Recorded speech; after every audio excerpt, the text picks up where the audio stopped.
अस्सलाम वालेकुम स्टूडेंट्स, क्या हाल है। आई होप सो आप सारे एकदम से अच्छे होंगे, खुश होंगे, बाश होंगे। आज एक नए टॉपिक के साथ बेटा आपकी खिदमत में हाज़िर हूँ। टॉपिक है operational amplifier as an inverting amplifier. तो सबसे पहले हम देखते हैं operational amplifier as an inverting amplifier से क्या मुराद है। तो हमने इसकी डेफिनेशन की, हमने कहा if we apply a AC potential on inverting input then this is known as operational amplifier as a inverting amplifier। अगर हम AC पोटेंशियल को इन्वर्टिंग पे अप्लाई करते हैं तो इसको सिंपल किसका नाम देंगे, operational amplifier as a inverting amplifier. फिर हमने देखा इसकी सर्किट डायग्राम। तो सर्किट डायग्राम में ये नजर आ रहा है आपको, ये ऑपरेशनल एम्पलीफायर है, ये इसकी इन्वर्टिंग इनपुट है, ये इसकी नॉन इन्वर्टिंग इनपुट है। तो मैंने इन्वर्टिंग के साथ जोड़ दिया रेजिस्टेंस R1 और इसके साथ अटैच कर लिया बेटा इनपुट कोई ऐसी पोटेंशियल जिसको नाम दिया Vin, और यहाँ से नॉन इन्वर्टिंग को मैंने क्या किया, ग्राउंड। नॉन इन्वर्टिंग ग्राउंड है, मतलब वो क्या है बेटा आपके पास जीरो। ये चीज करने के बाद अब मैं जानना ये चाहता हूँ कि जो इन्वर्टिंग और नॉन इन्वर्टिंग के दरमियान जो पोटेंशियल है उसका ताल्लुक देखने के लिए इन्वर्टिंग और आउटपुट के दरमियान जो रिलेशन देखने के लिए मैं एक और रेजिस्टेंस अटैच करता हूँ। इस रेजिस्टेंस को मैं नाम देता हूँ बेटा R2 का। रेजिस्टेंस को सिंपल मैंने किसका नाम दिया, R2 का। अब हम जानना ये चाह रहे हैं कि इसका क्या फाइंड करें, कि हम देखेंगे, कोशिश होगी हमारी कि इसमें क्या फाइंड कर सकें, गेन फाइंड कर सकें। लेकिन गेन फाइंड करने से पहले इसका जो सर्किट डायग्राम बनाई है इसको अच्छे से हम क्या करते हैं बेटा, रिप्रेजेंट करते हैं। तो कैसे रिप्रेजेंट करेंगे देखिएगा। हम एक्चुअली में ये चाहते हैं कि हम गेन को फाइंड करें। गेन किसका फाइंड करना है, इन्वर्टिंग एम्पलीफायर का। तो गेन को फाइंड करने के लिए हमें कुछ चीजों का पता होना चाहिए कि ऑब्जेक्टिव में पूछा भी जा सकता है। ऑब्जेक्टिव में क्या पूछा जा सकता है, the inverting amplifier obey law of conservation of charge. कहीं ऑब्जेक्टिव में पूछा जाए कि आपके पास इन्वर्टिंग एम्पलीफायर है, कौन से लॉ को ओबे करता है, तो ये ओबे करता है बेटा law of conservation of charge. और law of conservation of charge कौन से रूल के लिए होता है बेटा, किरचॉफ फर्स्ट रूल। तो एक्चुअली में हम गेन फाइंड करना चाहते हैं इसका। तो इसमें गेन फाइंड करने के लिए हमें सबसे पहले इनपुट करंट फाइंड करना होगा। अब इनपुट करंट कहाँ पे है, हम कहेंगे लेट अस कंसीडर हमारे पास थ्रू रेजिस्टेंस R1 कोई करंट फ्लो कर रहा है, वो बेटा क्या है I1, and let us consider I2 with current flowing through resistance R2।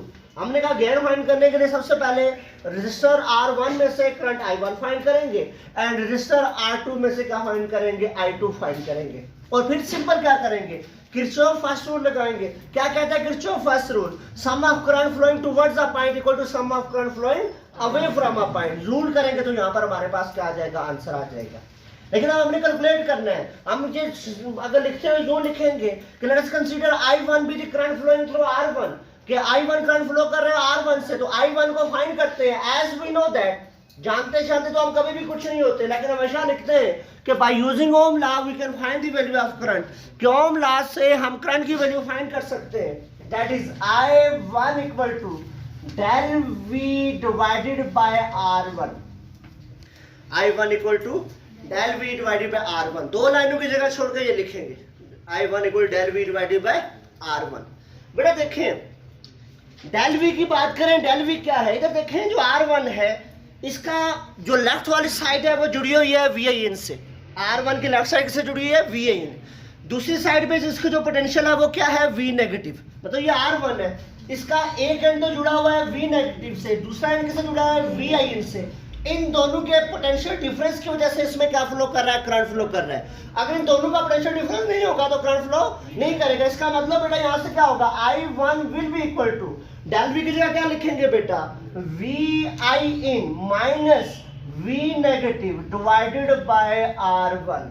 हमने कहा जो करंट I1 फ्लो कर रहा है वो बेसिकली पोटेंशियल डिफरेंस की वजह से फ्लो कर रहा है। तो हमने कहा पोटेंशियल डिफरेंस से मुराद क्या है कि दो एंड के क्रॉस डिफरेंस। तो इस R1 का एक एंड तो जुड़ा हुआ था V नेगेटिव से, R1 का दूसरा एंड जुड़ा हुआ था Vin से। तो इन दोनों के पोटेंशियल डिफरेंस की वजह से हमें करंट फ्लो कर रहा है। तो इसका मतलब I1 is equal to Vin minus V negative divided by R1। अब आगे देखिए, आगे बड़े मजे की चीज है। जिस तरह मैं कहता हूँ कि एक नलायक के साथ अगर लाइक बैठा हो तो आपके पास वो भी नलायक ही कंसिडर होगा। अब V नेगेटिव के साथ क्या होगा देखिएगा, बड़े मजे की चीज होगी। देखिए एज वी नो दैट, कल जैसा कि हमने पढ़ा था, क्या पढ़ा था, the loop gain of operational amplifier is very large. कि open loop gain of operation amplifier बहुत लार्ज है, मतलब किसमें है 10 की पावर 5 में है। अब ये बहुत ज्यादा बड़ी वैल्यू है, तो दिस मींस दैट ये वैल्यू कब हो सकती है, कल बताया था। दिस मींस ये उसी वक्त पॉसिबल है कि जब V प्लस अप्रॉक्सीमेट इक्वल है V नेगेटिव के। ओपन लूप गेन तब भी लार्ज हो सकता है कि जो नॉन वर्टिंग पोटेंशियल हो किसके इक्वल है बेटा, इन्वर्टिंग के। अब यहाँ पर देखें नॉन वर्टिंग किसके इक्वल है बेटा, नॉन वर्टिंग 0 के इक्वल है, तो हम वर्चुअली कहेंगे कि हमारे पास V नेगेटिव भी किसके इक्वल है, 0 के। एक्चुअली में जो V नेगेटिव है वो आपके पास 0 के इक्वल नहीं है, लेकिन क्योंकि ऑपरेशन एम्पलीफायर का लूप गेन बहुत लार्ज है तो वहां पर हम कंडीशन ये रखते हैं कि लूप गेन लार्ज होने की वजह यही है कि V प्लस किसके इक्वल है, V नेगेटिव। अगर V प्लस 0 है तो वर्चुअली हम कह लेंगे V नेगेटिव भी क्या है, 0। तो V नेगेटिव अगर 0 रखेंगे तो V नेगेटिव की जगह 0 पुट करें तो I1 will be equal to, I1 यहां से बन जाएगा बेटा VI in minus 0 divided by R1. So I1 will be VI in divided by R1. This is equation number 1. इसको सिंपल हम किसका नाम देंगे, इक्वेशन नंबर 1 का नाम देंगे।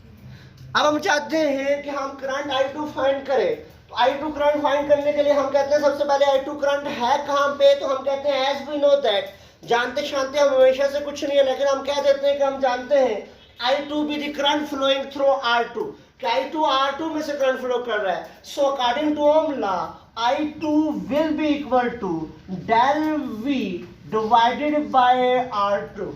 I2 किसके इक्वल होगा, del V divided by R2।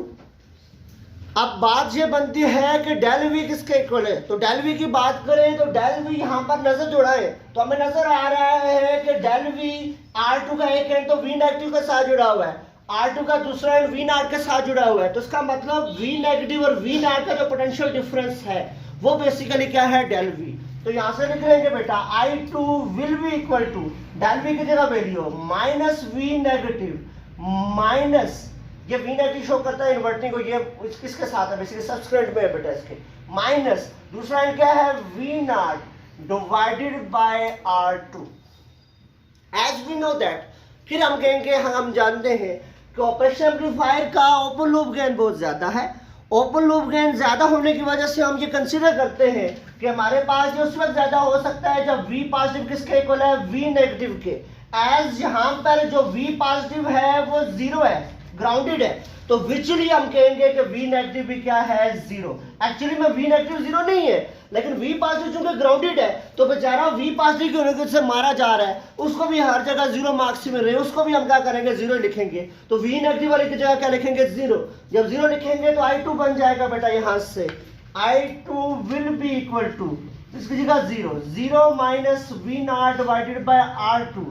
So I2 will be equal to minus V naught divided by R2. This is equation number 2. इसको सिंपल हम किसका नाम देंगे बेटा, इक्वेशन नंबर 2 का नाम दे देंगे।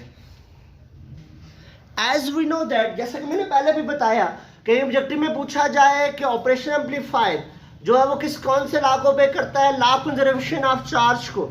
लॉ ऑफ कंजर्वेशन चार्ज से मुराद क्या है, here we use Kirchhoff first rule, and according to Kirchhoff first rule sum of current flowing towards a point equal to sum of current flowing away from a point।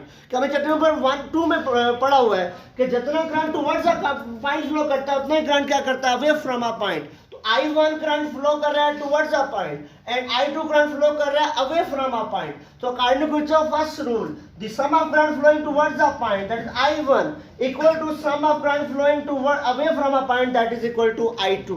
यहाँ जगह छोड़ेंगे दो लाइनों की, यहाँ पर आप लिखेंगे उसके बाद ये मैथमेटिकल फॉर्म आएगी। सो I1 की वैल्यू पुट कर लें, क्या है बेटा, I1 की वैल्यू है VI in divided by R1। I2 की वैल्यू है बेटा क्या, minus V nought divided by R2।